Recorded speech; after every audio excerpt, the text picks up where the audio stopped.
offre que je ne pouvais pas refuser, celle de faire partie de la famille Interaction. J'ai accepté d'emblée avec les mains hautes et les coups directs. À tantôt. Aujourd'hui, épisode 1 de Connais-tu ton coach? C'est à travers ces épisodes que vous découvrirez qui se cache derrière l'entraîneur, qui fait partie de la belle équipe d'Interaction 127. Alors sans plus tarder, nous vous présentons Dino Clavet. Moi, j'ai grandi à Ville-la-Salle, Verdun-la-Salle. Heureusement, j'ai eu une enfance extraordinaire. J'ai grandi près des Rapides de la Chine.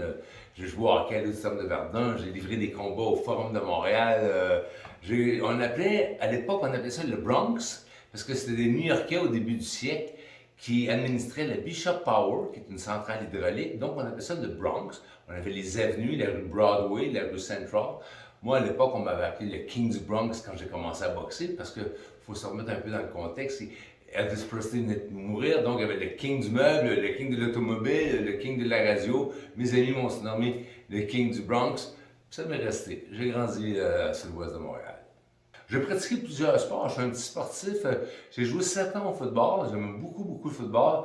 J'ai joué au hockey jusqu'à juvénile. J'ai fait du ski alpin, j'ai fait du parachute, j'ai fait du ski de fond, j'ai fait de la plongée sous-marine. J'ai joué au golf. J'ai fait pas mal de sports, basketball, ping-pong, tennis. Tennis, d'ailleurs, je pense que c'est mon choix préféré après la boxe. Mais la boxe m'a emmené un peu à un niveau professionnel. Je m'en ai servi pour faire une carrière. Une vingtaine de combats chez les pros, aspirant numéro 1 au Canada. Donc la boxe, mais la boxe, il faut dire que pour les gens qui ont suivi un peu mon parcours, c'était pour moi un tremplin pour devenir comédien. Je voulais faire comme Jean-Paul Belmondo. Jean-Paul Belmondo, un grand acteur français qui a fait de la boxe étant jeune, puis il s'est fait remarquer, puis il est devenu comédien. Moi, c'était mon plan de match, c'était d'être comédien. Je me suis servi de la boxe pour me faire connaître, puis c'est un petit peu ça qui est arrivé. Mais j'ai jamais laissé la boxe parce que j'aime enseigner ce sport-là que les Anglais appelaient le noble art. C'est la technique des points, c'est l'escrime des points. Puis mon oncle, plus qu'un oncle, c'était quasiment mon deuxième père, il avait un petit tatouage, c'était un petit boxeur. Puis quand j'étais jeune, il me disait, ça c'est toi. Mais c'est bon, c'est une petite photo, c'est un petit tatouage de boxeur. Mais c'est pas vraiment ça, c'est un peu plus tard. C'est quand j'ai lu que moi, je voulais être un acteur, puis c'est là que j'ai lu dans le journal, j'allais avoir 19 ans. Je travaillais de nuit à l'époque au Canadien national, je faisais le ménage la nuit, j'étais cleaner, comme on dit. Puis là, j'ai trouvé un journal par terre, c'est écrit Jean-Paul Belmondo, ex-boxeur, qui devient acteur sous la férule de Jean-Luc Godard en France. Tout de suite, moi, ça m'a allumé, je me suis inscrit dans un gymnase de boxe pour me faire remarquer comme individu, pour faire du cinéma. C'est un petit peu ça qui est arrivé. C'est même beaucoup ça qui est arrivé. Grâce à la boxe, j'ai fait plein de rencontres intéressantes. Des journalistes, des producteurs, des réalisateurs. On m'a invité dans des soirées. Et de fil en aiguille, j'ai accumulé mes permis à l'Union des artistes. Puis tranquillement, on m'a écrit des rôles. Georges Lard, il m'a écrit mon premier rôle à la télévision. Ensuite, il y a eu Régent Tremblay qui m'a écrit mon premier rôle comme boxeur dans une télésérie. Ensuite, de fil en aiguille, des auditions. Puis j'ai eu la chance de tourner avec des grands acteurs, là, des Bruce Willis, Rod Steiger, Vincent Cassel, Roy Dupuis, entre autres. J'ai eu... mais j'ai jamais laissé la boxe pour autant parce que j'aime ce sport-là. Puis j'aime l'enseigner, mais sous forme de boxe récréative. Parce que moi, j'ai fait ma carrière, puis ensuite, je suis devenu comédien. Et une journée, on m'appelle pour coacher des acteurs.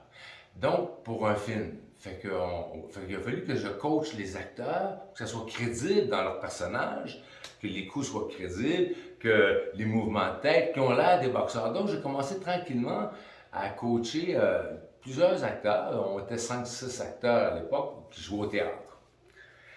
Mon ami, mon gérant de l'époque, il a assisté à l'entraînement que j'ai donné aux comédiens, puis il m'a dit c'est cool, tu fais bien ça, bref, tatati. Il dit pourquoi tu n'ouvres pas un gymnase de boxe? Ça m'a même pas effleuré l'esprit d'ouvrir un gymnase de boxe parce que je sais que c'est beaucoup, c'est prenant s'occuper d'un gymnase de boxe, puis monter la clientèle, puis ensuite suivre un boxeur, faire carrière. Moi, je n'étais pas trop prêt à ça, mais. Ouvrir une gymnase de boxe, je ne l'ai pas fait de la boxe compétitive, je l'ai fait de la boxe récréative pour le public, pour le grand public. Parce que la boxe compétitive, je vous dis la vérité, là, il y en a 1 sur 100 qui peut faire de la boxe compétitive. Les autres, la boxe créative, moi je vais aller chercher les 99 autres là, qui veulent juste faire de la boxe pour la mise en forme, aller chercher de la confiance, perte de poids, de l'autodéfense, parce que la boxe, c'est de l'autodéfense. Puis les forts abusent des faibles, mais les forts respectent les forts. Alors, quand on apprend à boxer, on le sent ça. On le sent dans la personne qui est prête à se défendre. Donc moi, je suis allé dans cette veine-là, dans la boxe récréative, puis j'ai eu un succès instantané. Le lendemain, dès que j'ai ouvert le gymnase, tout de suite, j'ai eu des inscriptions extraordinaires. J'ai roulé pendant 30 ans avec la boxe récréative, puis ça me convient. Boxe compétitive, j'ai mes cartes d'entraîneur de boxe professionnelle, j'ai coaché 3 boxeurs professionnels, mais ça, c'est une autre façon de faire, une autre approche.